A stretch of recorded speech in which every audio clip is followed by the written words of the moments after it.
Hi అండి, అందరికీ నమస్తే. Welcome to Anu's kitchen. ఈరోజు ఈ వీడియోలో కరివేపాకు పొడి, అలాగే కరివేపాకు పొడితో అప్పటికప్పుడు 10 నిమిషాల్లో మసాలాలు ఏం లేకుండా మంచి రుచికరమైన కరివేపాకు రైస్ ఎలా చేసుకోవాలో చేసి చూపిస్తున్నాను. చాలా సింపుల్గా ఈజీగా చేసేసుకోవచ్చు.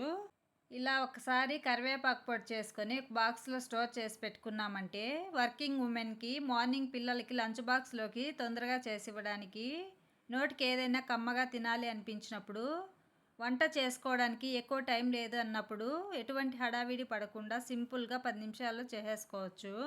చాలా రుచిగా ఉంటుంది, ఆరోగ్యానికి కూడా చాలా మంచిది. నేను కరివేపాకు పొడి చేసుకోవడానికి మా పొలంలో ఉన్న కరివేపాకు చెట్టుకి కొంచెం కరివేపాకు తీసుకొచ్చుకున్నాను. కరివేపాకు మరీ లేతగా కాకుండా మరీ ముదురుగా కాకుండా ఈ విధంగా ఉంటే రైస్ బాగా కమ్మగా ఉంటుంది. ఇప్పుడు ఈ కరివేపాకు అంతటిని ఒక గిన్నెలోకి దూసేసుకొని వాటర్ వేసుకొని నీట్గా 2 సార్లు కడుక్కొని, నీట్గా కడుక్కున్న తర్వాత ఒక క్లాత్ పైన వేసుకొని ఫ్యాన్ గాలికి 1 గంట ఆరబెట్టుకున్నామంటే ఆకు తడి లేకుండా ఆరిపోతుంది. ఈ విధంగా తడి లేకుండా ఆరిపోయిన తర్వాత ఈ ఆకు అంతటిని ఒక ప్లేట్లోకి తీసుకొని పక్కన పెట్టుకొని, ఇప్పుడు ప్యాన్ పెట్టుకొని 1 స్పూన్ నెయ్యి వేసుకొని, నెయ్యి వేడైన తర్వాత 2 స్పూన్స్ పచ్చిశనగపప్పు, 2 స్పూన్స్ మినప్పప్పు, 2 స్పూన్స్ ధనియాలు వేసుకొని చిన్న మంట పైన నిదానంగా వేయించుకోవాలి. ఇవి కాస్త వేగిన తర్వాత 1 స్పూన్ జీలకర్ర, 1/2 స్పూన్ మెంతులు, 6 ఎండుమిరపకాయలు వేసుకొని వేయించుకోవాలి. ఇవి కూడా కాస్త వేగిన తర్వాత ఇప్పుడు లాస్ట్లో 2 స్పూన్స్ నువ్వులు, కొద్దిగా చింతపండు వేసుకొని వేయించుకోవాలి. నువ్వులు వేగడానికి ఎక్కువ టైం పట్టదు. లాస్ట్లో వేసుకొని స్టవ్ ఆఫ్ చేసుకొని వేయించుకున్నామంటే ఈ వేడికే బాగా వేగిపోతాయి. ఈ విధంగా వేయించుకున్న పప్పులన్నింటినీ ఒక ప్లేట్లోకి తీసుకొని బాగా చల్లారనివ్వాలి. ఇప్పుడు అదే ప్యాన్లోకి ఇంకొక స్పూన్ నెయ్యి వేసుకొని వేడైన తర్వాత కడిగి ఆరబెట్టుకున్న 2 గుప్పెళ్ళ కరివేపాకు వేసుకొని చిన్న మంట పైన ఆకు మాడిపోకుండా నిదానంగా వేయించుకోవాలి. ఇలా కలుపుకోవడం కష్టం అనిపిస్తే ఇంకొక గరిటె తీసుకొని ఈ వీడియోలో చూపించిన విధంగా కలుపుకుంటూ వేయించుకున్నామంటే ఆకంతా సమానంగా మాడిపోకుండా వేగుతుంది. ఆకు చేత్తో తీసుకొని ఇలా అన్నామంటే ఈ విధంగా నలిగిపోవాలి. ఇప్పుడు స్టవ్ ఆఫ్ చేసుకొని ఒక బౌల్లోకి తీసుకున్నామంటే చల్లారిన తర్వాత ఇంకా క్రిస్పీగా అవుతుంది. ఇప్పుడు వేయించుకున్న పప్పులు, ఎండుమిరపకాయలు, కరివేపాకు పక్కన పెట్టుకొని బాగా చల్లారనివ్వాలి.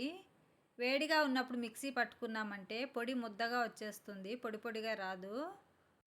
ఇవన్నీ బాగా చల్లారిన తర్వాత ఇప్పుడు వీటిని మిక్సీ జార్లోకి వేసుకొని ఇందులోనే రుచికి సరిపడా ఉప్పు, కొద్దిగా పసుపు, 1/2 స్పూన్ ఇంగువ వేసుకొని ఇలా కొంచెం బరకగా మిక్సీ పట్టుకొని ఇప్పుడు ఇందులోకి 15 వెల్లుల్లి రెబ్బలు పొట్టు తీసుకోకుండా ఇలాగే వేసుకొని మళ్ళీ ఒకసారి మిక్సీ పట్టుకున్నామంటే పొడి ఈ విధంగా పొడి పొడిగా వస్తుంది.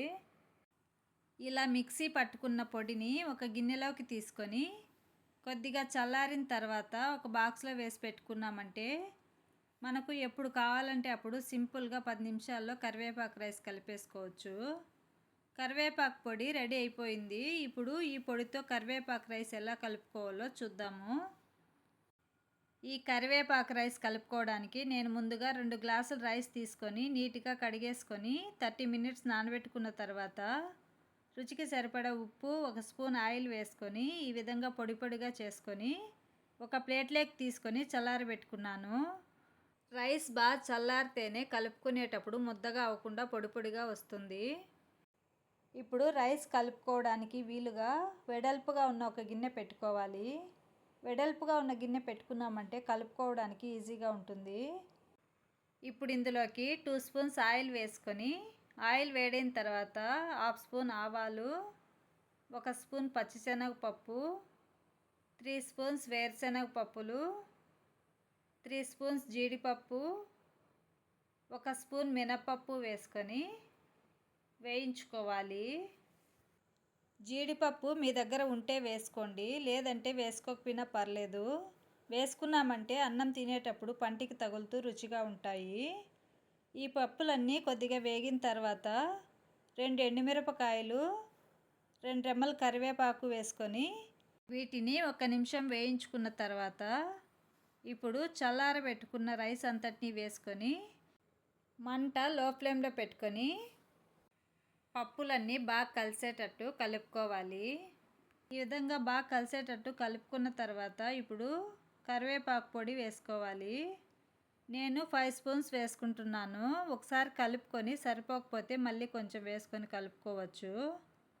ఈ రైస్ నేను 5 మందికి సరిపడా చేసుకుంటున్నాను. 5 మందికి కరెక్ట్గా సరిపోతుంది. కరివేపాకు అంతా రైస్లో ఈ విధంగా బాగా కలిసేటట్టు కలుపుకున్న తర్వాత పైన 2 స్పూన్స్ నెయ్యి వేసుకొని కలుపుకున్నామంటే కమ్మగా ఉంటుంది. ఒకవేళ మీకు నెయ్యి ఇష్టం లేకపోతే ఇలాగే అయినా తినచ్చు, బాగుంటుంది. అంతే అండి, మంచి రుచికరమైన కరివేపాకు రైస్ రెడీ అయిపోయింది. కరివేపాకు మన ఆరోగ్యానికి చాలా మంచిది. చాలామంది కూరల్లో వచ్చిన కరివేపాకుని తీసి పక్కన పెట్టేస్తూ ఉంటారు. అలాంటి వాళ్ళకి కరివేపాకు తినిపించాలంటే ఈ కరివేపాకు రైస్ ఖచ్చితంగా చేయాల్సిందే. మీరు కూడా ఈ వీడియోలో చూపించిన విధంగా ఒకసారి ట్రై చేసి ఎలా వచ్చిందో కామెంట్ చేయండి. అలాగే మీకు ఈ వీడియో నచ్చినట్లయితే లైక్ చేయండి, షేర్ చేయండి. ఇంతవరకు నా ఛానల్ని సబ్స్క్రైబ్ చేసుకోని వాళ్ళు సబ్స్క్రైబ్ చేసుకోండి. Thank you for watching.